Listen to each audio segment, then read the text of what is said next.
आइए हम वे जो परमेश्वर की आवाज सुन सकते हैं उपदेश शीर्षक के साथ परमेश्वर के वचन का अध्ययन करें।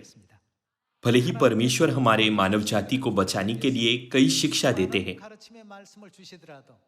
लेकिन यदि हम स्पष्ट रूप से इस बात का अर्थ नहीं समझें कि परमेश्वर ने हमें क्या सिखाया है और हमें क्या करने की आवश्यकता है, तो क्या हम उनके उद्धार की योजना के अनुसार उनकी इच्छा को पूरा कर सकते हैं? बिल्कुल नहीं।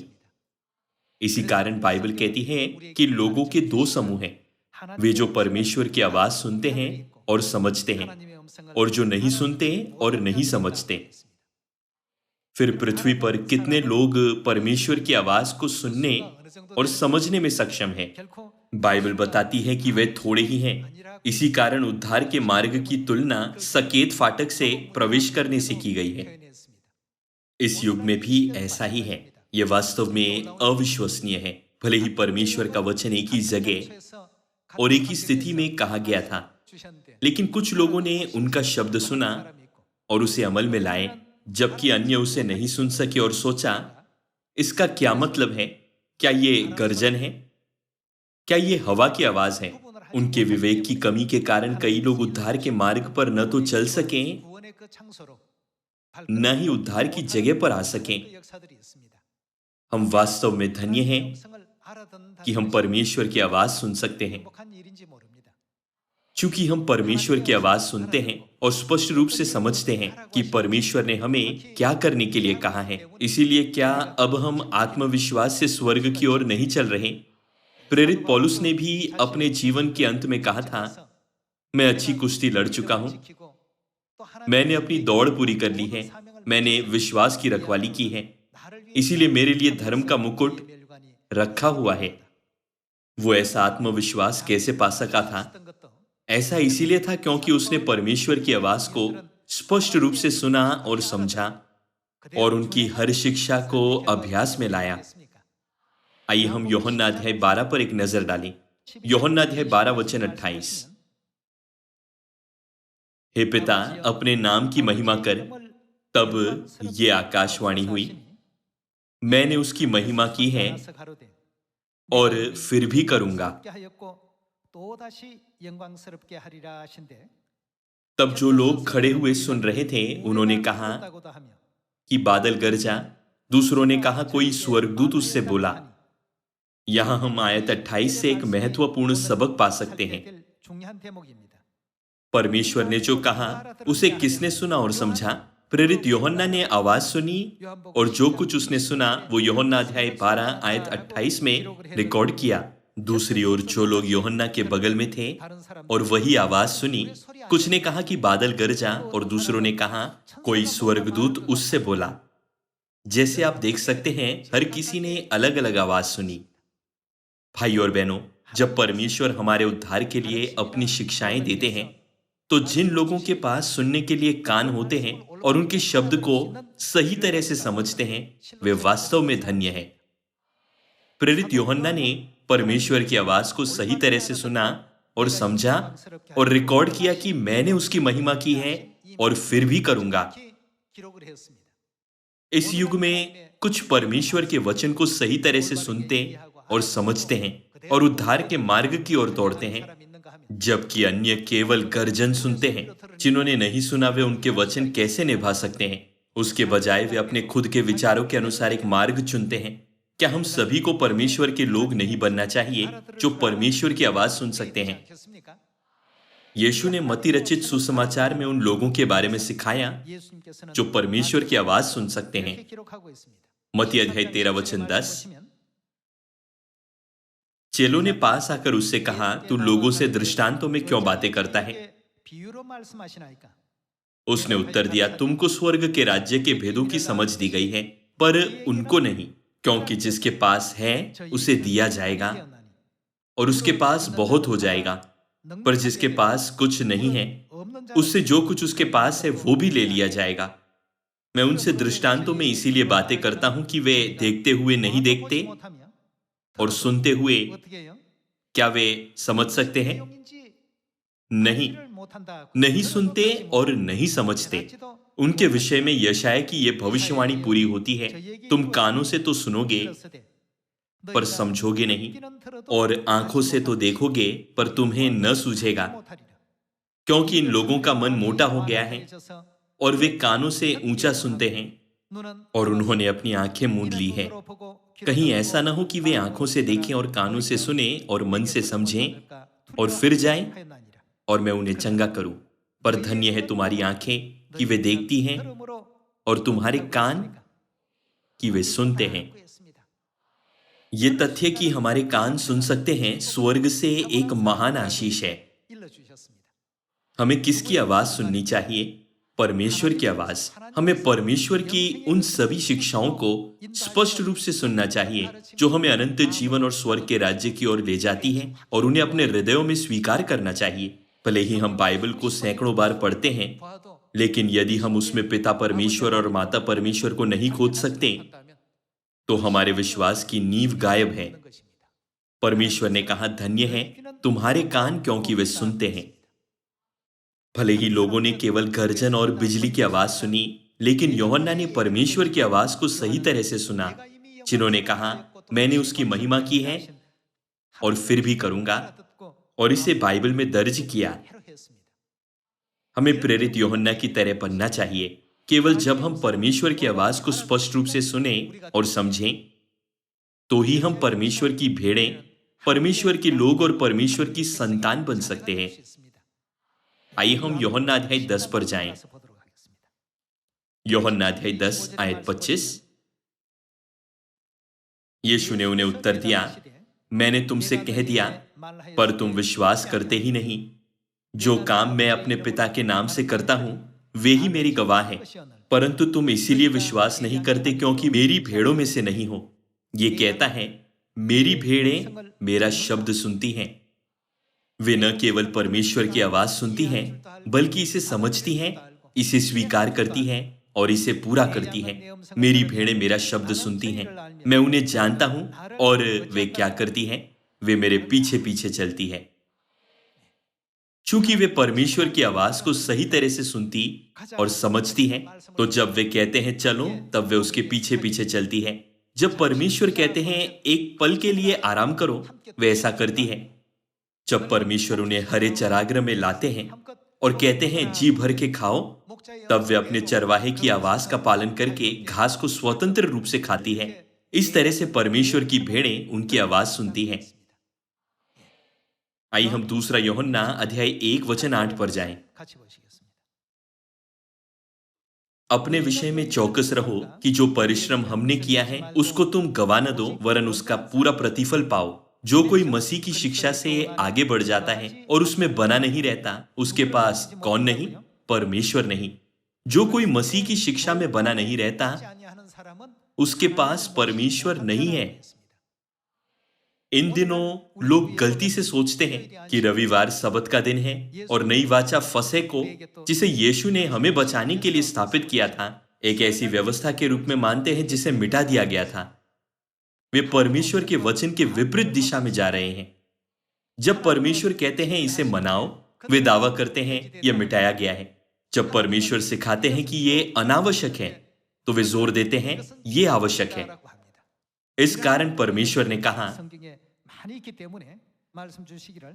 जो कोई मसीह की शिक्षा से आगे बढ़ जाता है और उसमें बना नहीं रहता, उसके पास परमेश्वर नहीं। जो कोई उसकी शिक्षा में स्थिर रहता है, उसके पास पिता भी है और पुत्र भी। फिर परमेश्वर ने हमें क्या सिखाया? जब 2000 वर्ष पहले परमेश्वर पृथ्वी पर आए थे, तो उन्होंने हमें सबत, फसह, नया नाम, स्वर्गीय माता ने यरूशलेम और साथ ही 3 बार में 7 पर्वों की शिक्षा दी। क्या स्वयं परमेश्वर ने उन्हें अभ्यास में लाकर एक नमूना स्थापित नहीं किया है? परमेश्वर के लोग इन शिक्षाओं को समझने में सक्षम हैं। जब परमेश्वर उन्हें फसह की तैयारी करने के लिए कहते हैं, तो वे समझते हैं कि फसह वो सत्य है जो उन्हें मनाना चाहिए। बाइबल के दृश्य को देखते हुए, जहां यीशु मसीह अपनी रीति के अनुसार सबत के दिन आराधनालय में बाइबल से शिक्षा दे रहे थे, तो परमेश्वर के लोग पहले से ही समझते हैं कि उन्हें क्या करना चाहिए। वे समझते हैं कि यीशु मसीह ने हमें इस तरह की शिक्षाएं क्यों दी और क्यों उन्होंने ऐसा किया। भले ही बपतिस्मा उन पापियों के लिए है जिन्हें पापों की क्षमा की आवश्यकता है, लेकिन यीशु मसीह को यूहन्ना द्वारा बपतिस्मा दिया गया था। क्या वो इसीलिए था क्योंकि वे पापी थे? बिल्कुल नहीं। फिर क्यों उन्होंने बपतिस्मा लिया? यूहन्ना अध्याय 13 वचन 15 में यह लिखा है, क्योंकि मैंने तुम्हें नमूना दिखा दिया है कि जैसा मैंने तुम्हारे साथ किया है तुम भी वैसा ही किया करो। हमारे बपतिस्मा के क्षण से अब तक हम मसीह द्वारा दिए गए नमूने के अनुसार सब कुछ पालन कर रहे हैं। परमेश्वर की भेड़ें तुरंत पहचान सकती है। चूंकि वे परमेश्वर की आवाज सुनती हैं, तो वे जल्दी से ये समझने में सक्षम होती हैं कि उन्हें क्या करना चाहिए और क्या नहीं करना चाहिए। यदि परमेश्वर हमें सिखाते हैं झूठे भविष्यवक्ताओं से सावधान रहो, तो हमें सच्चे भविष्यवक्ताओं और झूठे भविष्यवक्ताओं के बीच फर्क करने में सक्षम होना चाहिए। उनकी शिक्षा के अनुसार झूठे भविष्यवक्ता कौन है? वे हैं जो मसीह की शिक्षाओं में बने नहीं रहते। परमेश्वर ने कहा सबत मनाओ, लेकिन वे रविवार की आराधना मनाते हैं। परमेश्वर ने कहा फसह मनाओ, लेकिन वे क्रिसमस मनाते हैं। परमेश्वर ने कहा पिता, पुत्र और पवित्र आत्मा के नाम पर बपतिस्मा लो। इसका अर्थ है कि पवित्र आत्मा का एक नाम है, लेकिन वे पवित्र आत्मा के नाम से इनकार करते हैं। परमेश्वर ने कहा आत्मा और दुल्हन के पास आओ, जो मानव जाति को जीवन का जल देते हैं, लेकिन वे दावा करते हैं कि कोई दुल्हन नहीं है। ये स्पष्ट है कि वे परमेश्वर की आवाज को बिल्कुल नहीं सुन सकते। वे परमेश्वर के वचन को हल्के ढंग से लेते हैं, जैसे कि वो गर्जन की आवाज हो। इसीलिए वे उद्धार का मार्ग देखने में सक्षम नहीं है। हालांकि आपको और मुझे परमेश्वर की आवाज को सही तरह से सुनना चाहिए और परमेश्वर की इच्छा के अनुसार जीना चाहिए। आइए हम मीका अध्याय 4 में जाएं। मीका की पुस्तक में भविष्यवाणी को ध्यान से देखने पर हम जान सकते हैं कि किस प्रकार के लोग मसीह की शिक्षा में बने रहते हैं। मीका अध्याय 4 वचन 1, अंत के दिनों में ऐसा होगा कि यहोवा के भवन का पर्वत सब पहाड़ों पर दृढ़ किया जाएगा और सब पहाड़ियों से अधिक ऊंचा किया जाएगा, और हर जाति के लोग धारा के समान उसकी ओर चलेंगे। और बहुत सी जातियों के लोग जाएंगे और आपस में कहेंगे, आओ हम यहोवा के पर्वत पर चढ़कर याकूब के परमेश्वर के भवन में जाएं। तब वो हमको अपने मार्ग सिखाएगा और हम उसके पथों पर चलेंगे।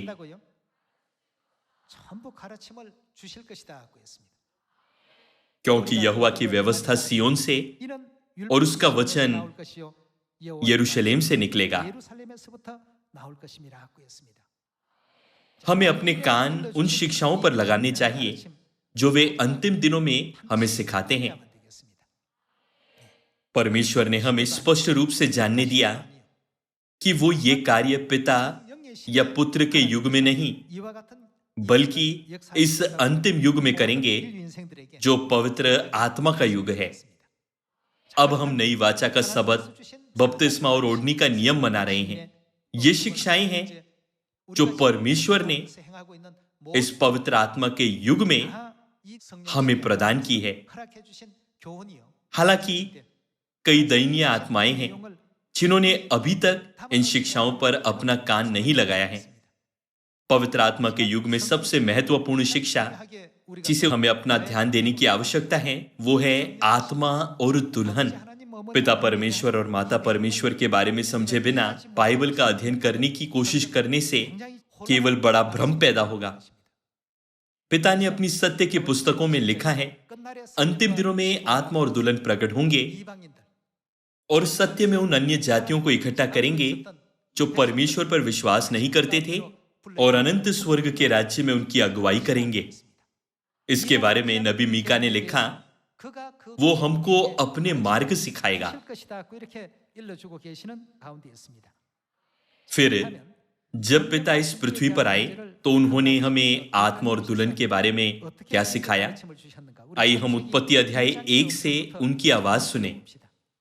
इन दिनों कई चर्च दावा करते हैं परमेश्वर जो मानव जाति को बचाएंगे केवल एक ही है, लेकिन उत्पत्ति की पुस्तक में हम देख सकते हैं कि एक ही नहीं बल्कि 2 परमेश्वर है। हमें इस शिक्षा के द्वारा स्पष्ट रूप से उनकी आवाज सुननी चाहिए। आइए हम उत्पत्ति अध्याय 1 वचन 26 देखें। फिर परमेश्वर ने कहा, हम मनुष्य को अपने स्वरूप के अनुसार अपनी समानता में बनाए। इसका अर्थ यह है कि मानव जाति को बनाने वाले परमेश्वर कभी भी एक नहीं हो सकते। जिस तरह यूहन्ना ने परमेश्वर की आवाज को सही तरह से सुना और रिकॉर्ड किया, मैंने उसकी महिमा की है और फिर भी करूंगा, उसी तरह अब हम परमेश्वर के सभी सत्य को समझने में सक्षम हैं। आइए हम फिर से आयत 26 देखें। फिर परमेश्वर ने कहा, हम मनुष्य को अपने स्वरूप के अनुसार अपनी समानता में बनाए और वे समुद्र की मछलियों और आकाश के पक्षियों और घरेलू पशुओं और सारी पृथ्वी पर और सब रेंगने वाले जंतुओं पर जो पृथ्वी पर रेंगते हैं अधिकार रखें। तब परमेश्वर ने मनुष्य को अपने स्वरूप के अनुसार उत्पन्न किया। अपने ही स्वरूप के अनुसार परमेश्वर ने उसको उत्पन्न किया, नर और नारी करके उसने मनुष्यों की सृष्टि की। जब परमेश्वर ने मनुष्यों को अपने स्वरूप के अनुसार उत्पन्न किया, तब नर और नारी बनाए गए। फिर क्या यह स्पष्ट नहीं है कि नर स्वरूप के परमेश्वर का अस्तित्व होना चाहिए जो पिता परमेश्वर है, और नारी स्वरूप की परमेश्वर होनी चाहिए जो माता परमेश्वर है? क्या दो लोग कह सकते हैं मैं? इसीलिए उन्होंने कहा हम मनुष्य को बनाए। वास्तव में वे बहुवचन है। हमारे पास न केवल पिता परमेश्वर है बल्कि माता परमेश्वर भी है। इसी कारण यीशु ने हमें प्रार्थना करने के लिए कहा, हे हमारे पिता जो स्वर्ग में है।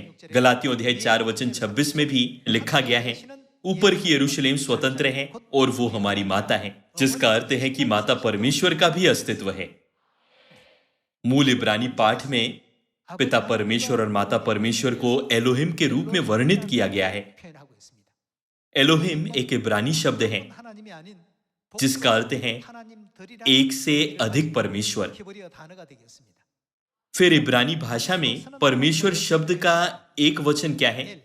वो एल या एलोहा है। फिर भी बाइबल में एलोहिम का उल्लेख 2500 से अधिक बार किया गया है। जब एलोहा शब्द से प्रत्यय हिम जुड़ा हुआ है तो इसका मतलब एक से अधिक परमेश्वर है। आप एक वचन संज्ञा के बाद प्रत्यय हिम लगाकर संज्ञा को बहुवचन बना सकते हैं। अंग्रेजी में भी ऐसा ही है। एक वचन संख्या अंत में एक एस लगाकर बहुवचन बन सकती है। जब भी बाइबल में वाक्यांश परमेश्वर ने कहा उल्लेख किया गया था तो मूल इब्रानी पाठ में एलोहिम शब्द का उपयोग किया गया था। फिर आइए हम उत्पत्ति अध्याय 11 में फिर से इसकी पुष्टि करें। उत्पत्ति अध्याय 11 वचन 1। सारी पृथ्वी पर एक ही भाषा और एक ही बोली थी। उस समय लोग पूर्व की ओर चलते चलते शिनार देश में एक मैदान पाकर उसमें बस गए। तब वे आपस में कहने लगे, आओ हम ईंटें बना बना के भली भांति आग में पकाएं। और उन्होंने पत्थर के स्थान पर ईंट से और चूने के स्थान पर मिट्टी के घारे से काम लिया। फिर उन्होंने कहा, आओ हम एक नगर और एक गुम्मट बना लें जिसकी चोटी आकाश से बातें करें। इस प्रकार से हम अपना नाम करें, ऐसा न हो कि हमको सारी पृथ्वी पर फैलना पड़े। जब लोग नगर और गुम्मट बनाने लगे तब उन्हें देखने के लिए यहोवा उतर आया। और यहोवा ने कहा, मैं क्या देखता हूं कि सब एक ही दल के हैं और भाषा भी उन सब की एक ही है। और उन्होंने ऐसा ही काम भी आरंभ किया। और अब जो कुछ वे करने का यत्न करेंगे उसमें से कुछ भी उनके लिए अनहोना न होगा। इसलिए आओ, उन्होंने क्या कहा, हम उतर के उनकी भाषा में गड़बड़ी डालें कि वे एक दूसरे की बोली को न समझ सकें। जब परमेश्वर ने लोगों को बेबीलोन की गुम्मट बनाने से रोका तो परमेश्वर के लिए बहुवचन शब्द हम का प्रयोग किया गया था। यहां हम किसे दर्शा रहा है? ये पिता परमेश्वर और माता परमेश्वर हैं जिन्होंने उत्पत्ति अध्याय 1 में मानव जाति की सृष्टि की। उन्होंने तब भी साथ में काम किया जब उन्होंने उत्पत्ति अध्याय 11 में लोगों को बेबीलोन के गुम्मट के निर्माण कार्य को रोका। ये एकमात्र वचन नहीं है। आइए हम एक और वचन देखें। यशायाह अध्याय 6 वचन 6 पढ़ें। तब एक सराप हाथ में अंगारा लिए हुए जिसे उसने चिमटे से वेदी पर से उठा लिया था मेरे पास उड़कर आया। उसने उससे मेरे मुंह को छूकर कहा, देख, इसने तेरे होठों को छू लिया है, इसीलिए तेरा अधर्म दूर हो गया और तेरे पाप क्षमा हो गए। तब मैंने प्रभु का यह वचन सुना।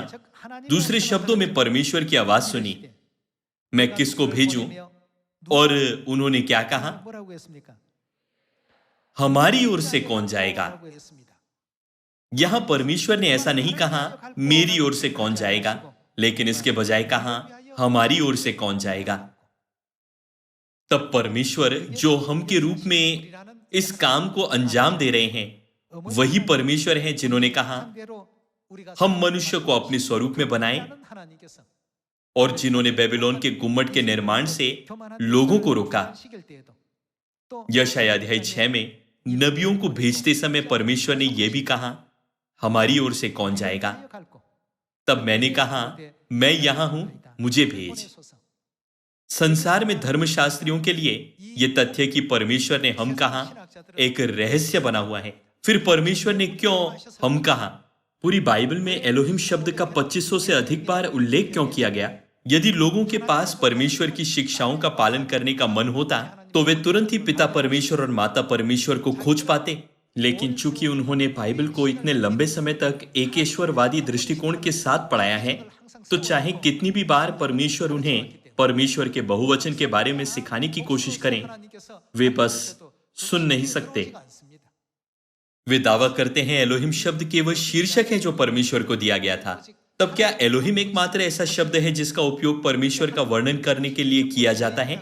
ऐसा नहीं। बाइबल एल शब्द का भी उपयोग करती है। मूल इब्रानी पाठ में पूरी बाइबल में कई जगहों पर परमेश्वर को एक वचन और बहुवचन दोनों के रूप में वर्णित किया गया है। तब बाइबल ने परमेश्वर को केवल एलोहिम के रूप में वर्णित क्यों नहीं किया? ये कुछ जगहों पर एल और कुछ में एलोहिम क्यों कहती है? एलोहिम शब्द के द्वारा क्या हम परमेश्वर की आवाज नहीं सुन सकते और पिता और माता के अस्तित्व की पुष्टि नहीं कर सकते हैं? क्या अब हम परमेश्वर की ओर से इन शिक्षाओं पर विश्वास करके उसमें बने नहीं रहते? फिर भी कुछ लोग अपनी खुद की शिक्षाएं बना रहे हैं। उत्पत्ति की पुस्तक से पिता परमेश्वर और माता परमेश्वर के बारे में शिक्षाएं विकृत की गई थी। इस तरह यीशु को जो इस पृथ्वी पर आए थे अस्वीकार किया गया और क्रूस पर भी चढ़ाया गया। इन दिनों लोग मसीह को अस्वीकार करते हैं जो हमें बचाने के लिए दूसरी बार आए। भले ही यह मीका अध्याय 4 में भविष्यवाणी की गई थी कि परमेश्वर स्वयं हमें सिखाने आएंगे, लेकिन कोई भी उन्हें ग्रहण नहीं करता। ऐसा इसीलिए है क्योंकि लोगों के पास उनकी आवाज सुनने के लिए कान नहीं है और ना ही उनकी शिक्षाओं में बने रहते हैं। परमेश्वर ने उत्पत्ति अध्याय 1 और अध्याय 11 और यशायाह अध्याय 6 में बार बार कहा, हम मनुष्य को अपने स्वरूप में बनाएं, आओ हम उतर के उनकी भाषा में गड़बड़ी डालें, और हमारी ओर से कौन जाएगा? हम इस शब्द के द्वारा हम स्पष्ट रूप से पुष्टि कर सकते हैं कि पिता परमेश्वर और माता परमेश्वर ने सभी युगों में उद्धार का कार्य एक साथ किया है। तो क्या इसका मतलब यह है कि पिता परमेश्वर और माता परमेश्वर केवल पुराने नियम में प्रकट हुए? पिता और माता शब्द स्पष्ट रूप से नए नियम में लिखे हुए हैं। चूंकि लोगों को विश्वास करने में कठिनाई होती है, इसीलिए परमेश्वर ने बाइबल की सभी 66 पुस्तकों को जोड़े वचनों के साथ जोड़ा ताकि परमेश्वर की भेड़ें उनकी आवाज सुन सकें। आइए हम बाइबल के अंतिम पन्ने पर एक नजर डालें। प्रकाशित वाक्य अध्याय 22 वचन 17। आत्मा और दुल्हन दोनों कहती है आ, और सुनने वाला भी कहे आ। जो प्यासा हो वो आए, और जो कोई चाहे वो जीवन का जल सेत में ले।